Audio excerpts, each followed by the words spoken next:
할렐루야. 앞뒤에 계신 분들 인사 나누겠습니다. 주 안에서 사랑합니다.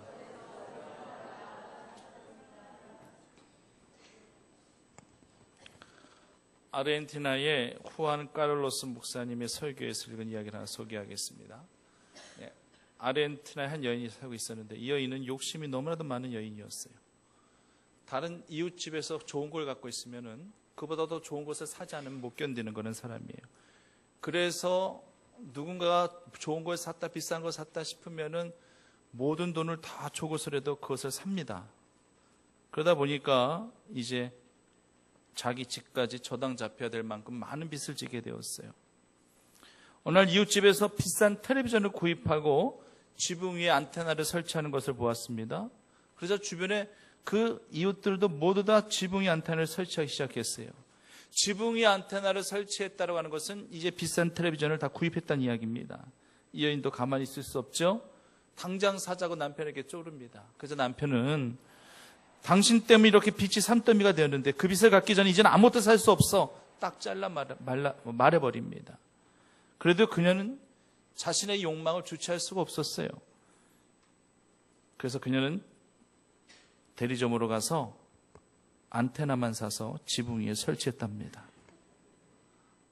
정작 돈이 없어가지고 텔레비전 브라운관을 못 산 거예요.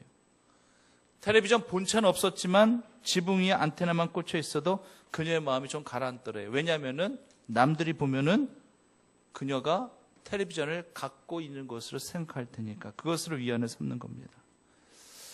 이 예화는요, 우리들에게 다시 한번 우리들의 신앙을 믿음을 되새김질 해보게 해주는 그런 은혜와 감동이 있습니다.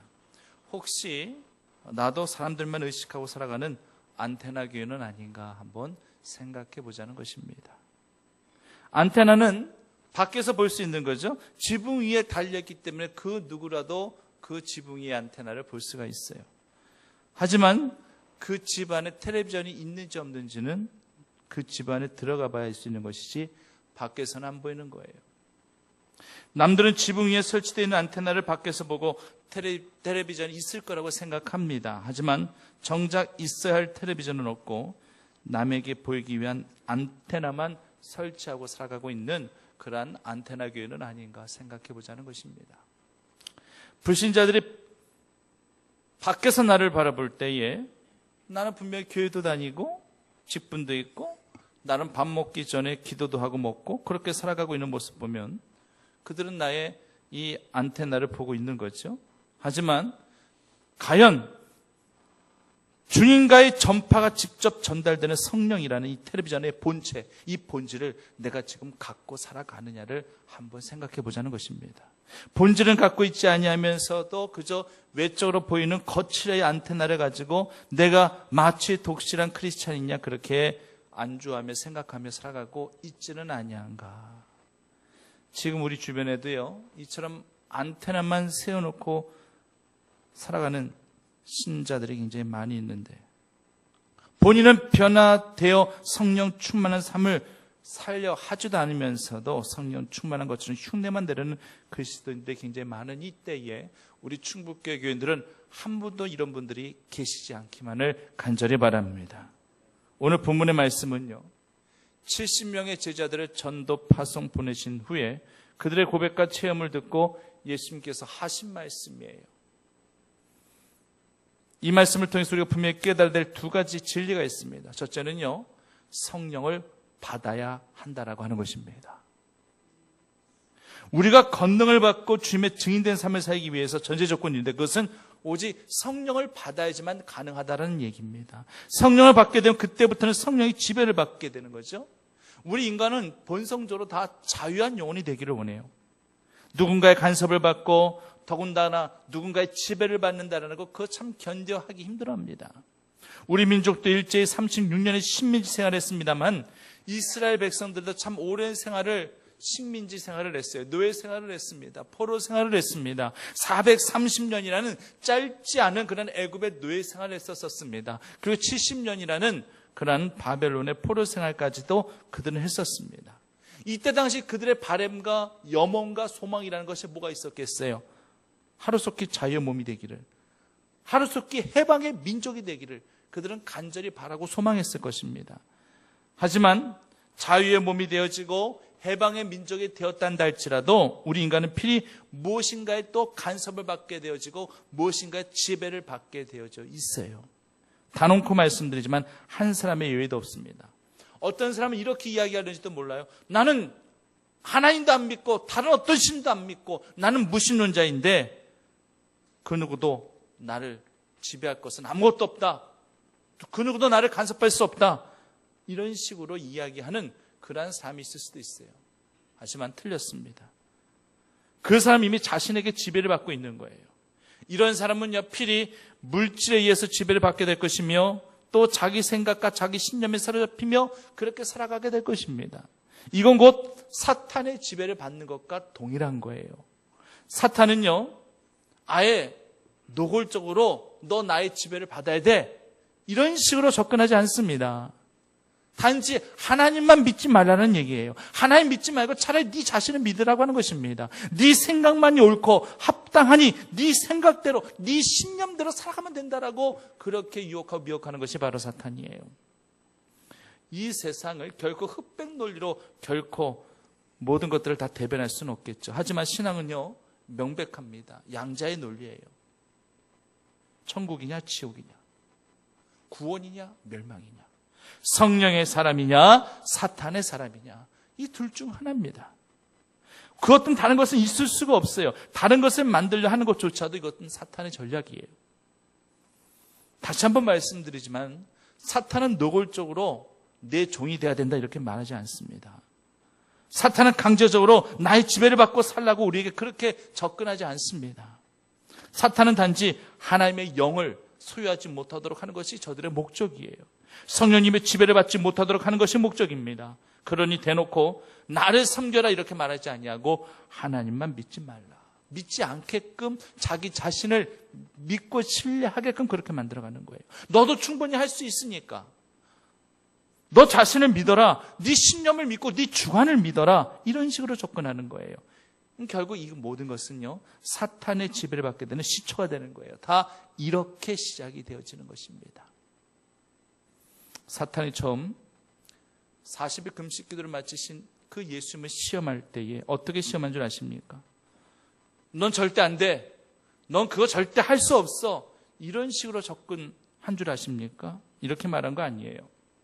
너 충분히 할 수 있어, 너도 한번 해봐, 너 할 수 있잖아, 너 충분하게 이 돌덩이를 떡덩이로 만들어, 너 충분히 할 수 있는 그런 자격이 있잖아, 한번 해봐, 이런 식으로 접근한 거예요. 사탄은요, 우리에게 할 수 없는 것을 말하지 않아요. 우리가 능히 할 수 있는 것으로 우리들을 시험하려 합니다. 근데 주님 안에서가 아니라 주님 밖에서 할 수 있는 것들을 자꾸만 시키고자 하는 거예요. 하나님과 믿는 성도들을 이렇게 자꾸 격리시키려 하니까 자꾸 그리스도 바깥에서 할 수 있는 것들을 자꾸만 하도록 하기 위해서 자꾸 푸시하는 것이, 이것이 사탄의 전략이라는 것입니다. 예수님이 당연히요, 능히 돌덩이를 떡덩이로 바꾸실 수 있는 그런 주님이세요. 하지만 이 같은 그 사탄의 의도를 예수님께서 능히 알아차리셨기 때문에, 그래서 내가 비록 육신이 줄이고 40일간 아무것도 먹지 못했기 때문에 내가 굉장히 배고파도 내가 사는 것은 하나님의 말씀으로 사는 것이고, 역시 믿는 자들은 하나님의 말씀으로 살아가야 함을 말씀으로 말씀하셨던 것이었습니다. 만약 돌덩이를 떡덩이로 바꾸셔서 40일 동안 아무것도 드시지 못한 허기진 배를 채우셨다, 만약 그랬단다 할지라도 그 옆에서 사탄은 아마 이랬을 거예요. 와, 정말 놀라운데, 너 대단해, 야 정말 하나님의 아들이 맞나 보네, 아마 이런 식으로 아마 표현했을 거예요. 그래도요, 속으로는 뭐라고 생각했을까요? 너도 어쩔 수 없구나, 너도 내가 하라는 대로 하는 거 보니까 역시 너도 나의 지배 아래 있는 거야, 아마 이렇게 조롱했을 것입니다. 이미 예수님은요, 성령님에 의해서 이끌려 강야로 가서 시험을 받으셨습니다. 이미 성령 하나님의 지배를 받고 감동 감화되신 예수님에게는 그 어떤 달콤한 말로 구워 삼는다 한다 할지라도 결코 동요치 아니하셨던 겁니다. 사랑하는 성도님들, 이제 성도님들에게 신앙생활은 이제 선택이 아닌 필수가 되었습니다. 이제 주일을 성수하는 것은 이것은 선택이 아닌 필수가 되었다는 얘기예요. 골로새서 2장 6절 말씀처럼 그리스도 예수를 주로 받았기 때문에 이것은 절대 물릴 수가 없어요. 이거 어떻게 물려질 수가 있는 겁니까?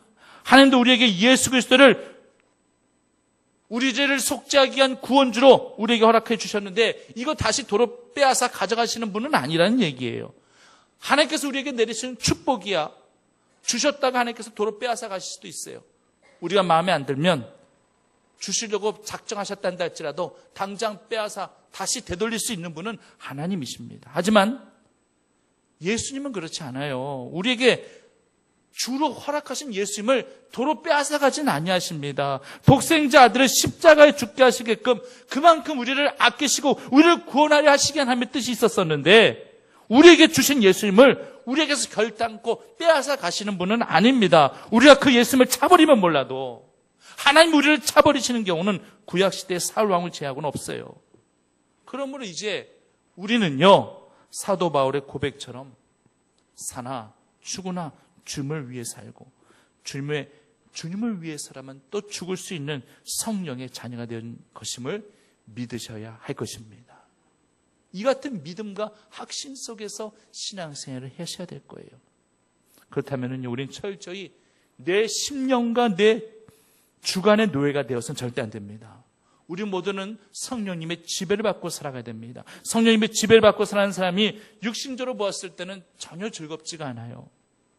성령님은요 우리에게 달리는 엑셀만을 밟게 하지 아니하시고 멈추라는 브레이크를 밟으라고 말씀하실 때가 더 많기 때문에 우리 육신은 마냥 즐겁지만은 않을 겁니다. 당연하죠. 세상 친구들을 만나서 노는 것, 먹고 마시고 흥청망청 즐기고 하는 그 삶 너무나도 즐겁고 행복하죠. 세상 재미에 푹 빠져 살다 보니까 너무나도 행복하게 느껴집니다. 너무나도 즐거운 거예요. 성령님을 소유하지 않은 불신자들이야 그냥 쭉 그대로 그냥 즐기면서 나가면 되는 거겠죠. 브레이크가 뭘 필요하겠어요. 제어 장치가 뭘 필요하겠어요. 그냥 엑셀 밟고 쭉 나가면 되는 거겠죠. 지옥으로 가는 길에는 브레이크가 있어요, 없어요? 브레이크가 없어요. 지옥으로 가는 길에는 신호등이나 방지턱이 없어요. 그냥 오로지 엑셀 쭉 밟고 나가면 되는 겁니다. 일반 국도에는 있지만 고속도로에 없는 게 지금 말씀드린 이 두 가지예요. 방지턱이 없어요. 신호등이 없어요. 방지턱이 없다고 하는 것은 서행하지 않아도 된다는 얘기입니다. 신호등이 없다고 하는 것은 굳이 멈추지 않아도 된다는 이야기입니다. 지옥으로 가는 줄 모르면서 방지턱도 없고 신호등도 없다 해서 브레이크도 필요 없다고 해서 질주 본능을 가지고 달려나가는 그런 인생은 하나님은 가련하게 불쌍히 보시면서 아마도 이문열 씨가 쓴 베스트셀러 소설의 제목처럼 이렇게 말씀하실는지도 몰라요. 추락하는 것에는 뭐가 없다? 날개가 없다. 본인은 그게 추락이라고 느껴지지 않죠. 추락이라는 생각조차 하지는 못하죠. 정말 추락하는 것에는요 브레이크 제어 장치가 없는 거예요. 오히려 가속도가 붙어버리는 거예요. 그 마지막 종착역이 어디인지 모르면서 그냥 세상 재미와 유흥과 오락에 빠져 그냥 쭉쭉쭉쭉쭉 나가다가 이제 돌이킬 수 없는 그 죽음의 문턱에서 그때서야 깨닫고 돌이키려 해본단다 할지라도 그때는 이미 늦으리예요. 사랑하는 성도님, 우리는 성령을 받아야 합니다. 그래야만 우리는 이 세상에서 승리하며 살 수 있습니다. 이것은 받아도 그만, 안 받아도 그만이 아니에요. 필연적으로 받아야만 됩니다. 받지 못한 채 살아간다면 우린 방지턱이나 신호등이 필요 없는 그런 지옥을 향해서 가속도를 붙이며 살아가는 그런 삶과 똑같은 겁니다. 사모하십시오. 여러분 성령도 사모하십시오. 성령의 은혜도 간절히 사모하십시오. 우리도요, 은사도 우리가 간절히 사모 하나님께서 주시듯이 성령님이 나를 주장하시고 나를 지배하실 수 있도록 성령님을 뜨겁게 사모하십시오. 그럴 때 성령 우리에게 주어질 것입니다. 이 성령님의 인도와 지배를 통해서 내가 하나님의 자녀임을 언제나 확신하시면서 이 땅 가운데 승리만이 넘치는 충북교회 성도님의 삶이 다 되시기만을 간절히 소망합니다. 둘째는요, 성령님의 은혜가 내 안에 충만하게 해야 합니다. 성령을 받은 걸로만 내가 만족해서는 안 됩니다. 성령님이 내 안에서 역사하시게끔 해야 돼요. 물도 한 번 마시고 마는 것이 아니잖아요. 계속 마셔야 하듯이 성령 충만도 일시적인 흥분이나 황홀함으로 그렇게 느껴지는 것으로 끝쳐지는 그런 것들이 아니라 계속적으로 갈망하며 지속적으로 채워줘야 되는 거예요. 운전을 저도 이제 하다 보니까 좀 알겠더라고요. 기름을 풀로 가득 채운 채 운전을 하면 이 차체가 굉장히 안정적이 느껴집니다. 안정적으로 그렇게 차가 가고 있다는 것이 느껴져요. 무게중심에 확 잡히는 것이 느껴지더라고 하는 겁니다. 그런데요, 기름이 거의 없이 바닥을 드러낼 정도가 되면 벌써 운전을 하는 제가 알겠더라고요. 굉장히 매우 가볍게 차가 느껴집니다. 좌로나 우로나 금방 쏠릴 것 같은 그런 느낌이 들 정도예요. 그렇기 때문에 빨리 주유소를 찾아가게 됩니다. 차는요, 연료를 채워야 됩니다. 차뿐이겠습니까? 비행기도 연료를 채워야지 하늘을 날 수가 있는 거예요. 배도 연료를 채워야지 바다 위를 갈 수 있는 거예요. 연료가 없어가지고 갈 수 없는 그러한 비행기나 배나 자동차는요, 모두 다 고철 덩어리에 불과한 겁니다. 움직이지 않는 이런 것들을 뭐에 갖다 쓰겠습니까? 자리만 차지할 뿐이죠. 등대도 기름이 없으면 밤바다를 비추지 못하는 거예요. 우리도 필히 채워야 됩니다. 우리 몸은요, 당연히 음식물로 채우고 물로 수분으로 채워야 되겠죠? 몸은 그게 맞는 거예요. 적게 채우면 영양실조요, 많이 채우면 뭐예요? 비만이죠. 적당하게 채워야 하는 것이 우리 몸이죠. 하지만 필히 풀로 가득 채워야 될 것은 바로 우리 안에 성령의 충만함임을 믿으시기를 바랍니다. 내 안에서 가득 채워져야지만 우리도 다윗과 같이 내 잔이 넘치나이다. 내 은혜가, 성령의 은혜가 내 안에 넘쳐서 내 잔이 넘친다. 우리가 그렇게 고백하게 되어지는 거예요. 이렇게 고백할 수 있을 정도까지 우리는 그렇게 신앙의 삶을 살아가야 된다라고 하는 것입니다. 요한복음 7장 38절에서 이렇게 말씀하시죠. 나를 믿는 자는 성경 이름과 같이 그 배에서 생수의 강이 흘러나오리라. 필히 하나님의 은혜는 흘러 넘치도록 채우시는 하나님의 은혜입니다. 믿으십니까? 생수의 강이 그 배에서 흘러 넘쳐나게 하시는 거, 창일하게 하시는 거, 다 물이 바다 덮음같이 덮어버리시는 그 같은 성령님의 은혜를 우리가 매 순간마다 경험하며 살아가야 하는 것이 지극히 우리 인간의 삶, 우리 성도의 삶인데, 우리가 그 모든 것들을 그렇게 느끼고 경험하면서 그걸 고백하면서 삶을 살아가고 있느냐는 얘기예요.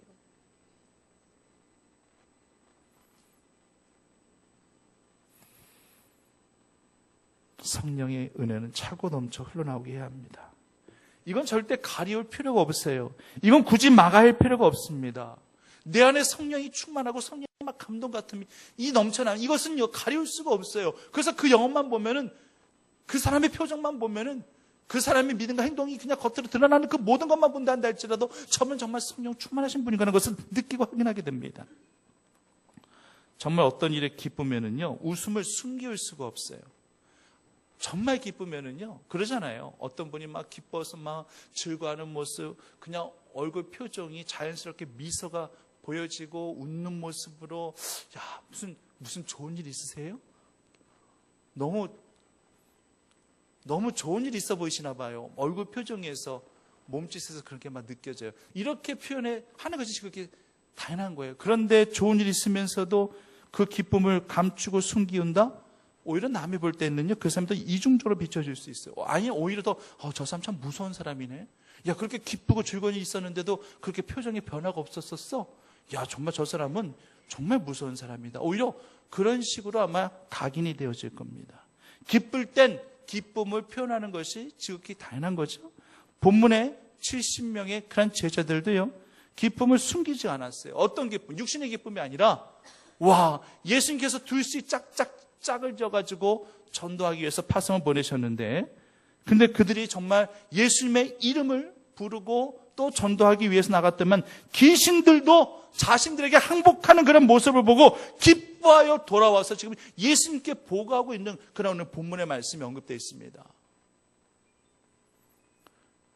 너무 기쁜 거예요. 성령의 사람들은요, 결코 그 자리에 머물러 있어서는 안 됩니다. 아니, 머물러 있을 수가 없어요. 사도행전 1장 8절 말씀도 보십시오. 성령이 너에게 임하면 너희가 권능을 받고 예루살렘과 온 유대와 사마리아 땅끝까지 이르러 내 증인이 되리라. 본문의 말씀과 이 사도행전 1장 8절의 말씀은 일맥상통한 말씀이에요. 예수님께서 파송한 70인들도 성령을 받은 자들이었어요. 그렇기 때문에 그들은 기꺼이 이 사명을 감당했습니다. 그런데 정말 복음을 증거하다 보니까 영적인 표적이 나타나는 거죠. 귀신들이 항복하는 거예요. 어떤 식으로 항복했는지 언급이 없기 때문에 알 수 없지만 분명한 건 이들도 확연하게 느낄 정도로 귀신 예수님의 권세 앞에 그리고 자신들 앞에 항복하는 것을 보게 되는 거예요. 이건 성령의 권능이며 능력입니다. 이들은 이렇게까지 기대하지 못했을 거예요. 그런데 권능이 드러나니까 이런 체험을 하게 되는 겁니다. 그래서 예수님도 본문에서 말씀하시기를 원수의 모든 능력을 제어할 그러한 권능을 주셨다라고 말씀하고 계시는 거예요. 사도행전 1장 8절에도 권능에 대해서 언급하고 있죠. 너에게 성령이 임하면 권능을 받게 될 것이다. 복음의 증인은 성령의 권능으로 감당하게 되는 줄 믿으시기를 바랍니다. 증인은요, 어느 곳에 가서라도요, 내가 본 바를 정확하게 말해줄 수 있어야 돼요. 정말 필요하면은요, 세상 법정에 출두해서라도 내가 본 바를 말할 수 있어야 돼요. 법원까지 가는 게 귀찮다고 해서 안 간다면 그 사람은 그 사건에 대한 더 이상의 증인 자격은 없는 거예요. 자기 혼자만 알고 있는 진실, 그게 그 사건에게는 그게 무슨 소용이 있겠어요? 말하지 않는 이상, 가서 말하지 않는 이상 법원에서 자기 집까지 찾아오겠습니까? 법원의 검사와 판사가, 변호사가 자기 집까지 찾아와가지고 그게 자기 집에서 선고할 수 있겠어요? 아니에요. 내가 가야만 되는 거예요. 내가 본 진실이 세상의 공의와 정의를 이루는 데 있어서 필요하다면 그 증인은 그 법정에까지 직접 나아가서 진실대로 본 바대로 말하는 거예요. 복음의 증인도 마찬가지입니다. 70명이 그저 머물러 있었다면 그들 오늘 말씀처럼 이런 체험을 할 수 있었겠습니까? 머물러 있어서는 증인이 될 수 없어요. 가서 전해야죠. 예루살렘이 됐든 온 유대가 됐든 사마리아가 됐든, 아니 땅끝이 되었든지 간에 어디가 됐든지 간에 가서 복음을 증거해야만 복음의 전파 역사가 나타나는 거예요. 지금이야. 지금 이 시대야 뭐 과학이 발달되고 문명이 발달되다 보니까 굳이 내가 안 움직여도 전파를 통해서든 인터넷을 통해서든 송수신 전달체계를 통해서든 복음이 증거될 수 있는 것이지만은 예수님께서 이렇게 제자들을 전도 파송 보내실 이때만 한다 할지라도 누가가 사도행전 말씀을 쓸 당시만 해도 예수님께서 승천하시기 직전 이 말씀하실 때만 해도 이런 것들을 염두하시고 예수님께서 말씀하셨겠습니까? 아니에요. 절대 아니에요. 가서 전파라는 거예요. 성령을 너에게 주겠노니 성령의 권능을 힘입고 예루살렘이 됐든 사마리아 땅끝까지 됐든지 간에 어딜 가든지 너희들이 가서 복음의 증인이 되라고 예수님께서 말씀하신 것입니다. 예수님의 강력한 의지가 엿보이는 거예요. 그런데 이것을 아무나 감당할 수 있느냐? 절대 못합니다. 성령으로 충만한 주님의 권세 있는 자녀들이 할 수 있는 것입니다. 사랑하는 우리 충북교회 성도님들이 오늘 본문에 언급된 70인들이 다 되어지기를 간절히 바랍니다. 예수님께서 아무나 부르지 않아요. 아무나 파송하지 않아요. 성령의 은혜를 힘입은 자, 성령의 권능을 힘입은 자, 성령을 받고 체험한 그런 자들을 향해 세상 가운데 파송하여 내보내시는 거예요. 근데 70명이 모두 다 한 명의 예외도 없이 모두 다 성령 체험을 합니다.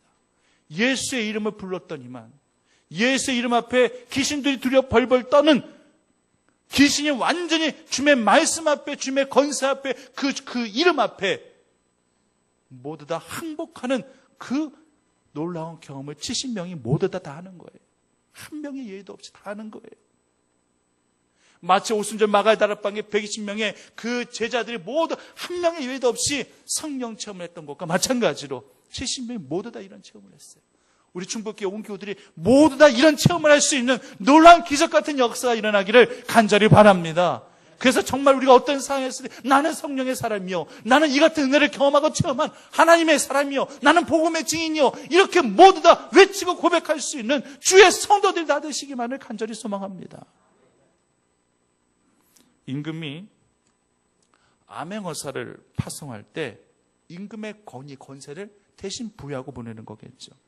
비록 행색은 거지같이 초라해 보인단다 할지라도 마패를 갖고 있단다 할지라도 언젠가 마패를 꺼내들면은 권세를 갖게 되는 거죠. 이 춘향전 영화를 보더라도요, 뭐 소설에 그렇게 되어 있기 때문에 그렇겠습니다. 이 과거 급제한 그 이몽룡도 일부러 거지 행세를 해가지고 춘향에 가더라고요. 아주 못됐어요. 그죠? 춘향의 지조와 절개를 한번 떠보려고 하는 것 같은데, 이렇게까지 할 필요 없어요. 그렇게 사는 사람 꼭 테스트해야 됩니까? 나중에 극적인 반전을 위해서 이렇게 한 것이긴 합니다만 사람 심보가 참 못됐다는 생각이 들어요. 지금 이 성춘향이는 누구 하나 보고 지금 이 모든 변사또의 숙청을 다 거절하고 거부하고 지금 지조와 절개를 지키고 있는 거예요? 누구 하나 바라보고요? 예? 이몽룡. 이몽룡도 그냥 이몽룡이 아니라 과거 급제한 이몽룡을 지금 기다리는 거잖아요. 그거 하나 믿고 있었는데 이런 거짓골 행사로 나타나면 그 춘향이의 가슴이 어떨까요? 춘향이가 안 돼봐서 모르시겠어요? 희망이 절벽. 그렇잖아요? 왜 이런 상처를 줘야 돼요? 나중에 맞아 극적인 그런 어떤 이 반전이 있긴 합니다만은 참 이 이몽룡도 참 사람 심보 못했다는 생각이 들어요.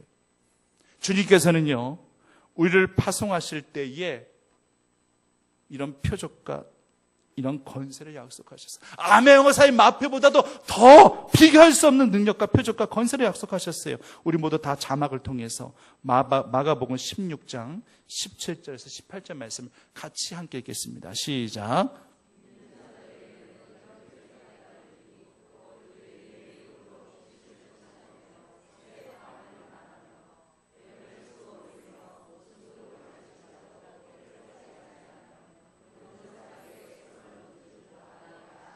아멘. 말씀대로 될 줄 믿습니다. 영혼을 구원하러 가는 그런 자들에게 주님께서 주시는 권세의 말씀이에요.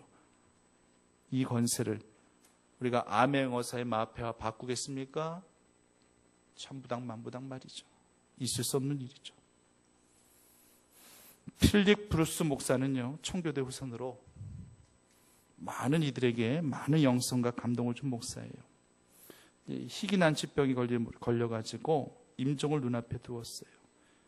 이제 기도로서 여생을 마감하려 준비 중인데 많은 이들이 그를 마지막으로 꼭 한번 만나고 싶어 했어요.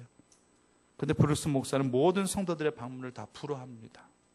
그 오직 한 사람, 친구이자 정치 지도자였던 로버트 잉거솔에게만은 방문을 허락해요. 그러니까 로버트 잉거솔은 참 고마운 거예요. 야, 다른 사람들은 안 만나면서 마지막 임종 직전에 그래도 나는 만나려고 하니까 너무 고마워서, 친구야 너무나도 고맙다, 이렇게 나 같은 자 찾아주고, 근데 왜 내게만, 왜 나한테만 이렇게 방문을 허락한 거야? 그래서 브루스 목사는 이복의 친구, 다른 이들이야 다 천국에 가면 다시 만나겠지만 자네하고 여기서 마지막이 될 수도 있을 것 같아서 마지막 부탁이니 예수 믿게나, 예수 믿고 나 친구 자네를 다시 보고 싶네, 저 하늘나라에서. 결국 그 잉거솔은요, 예수님을 믿게 되었습니다. 마지막 죽음의 길에서까지 믿지 않는 한 영혼을 데리고 가고 싶은 그 마음. 브룩스 목사는 천국 소망만 가지고 천국에 간 것이 아니라 믿지 않는 친구의 영혼을 인도하고 천국에 간 겁니다. 이제 말씀을 정리하고자 합니다. 제가 오늘 본문의 말씀 제목을 9월의 증인으로 정했어요. 현수막을 통해서 보고 계시듯 9월은요, 전도에 집중하는 달로 그렇게 선포하고 한번 매달려 보고자 합니다.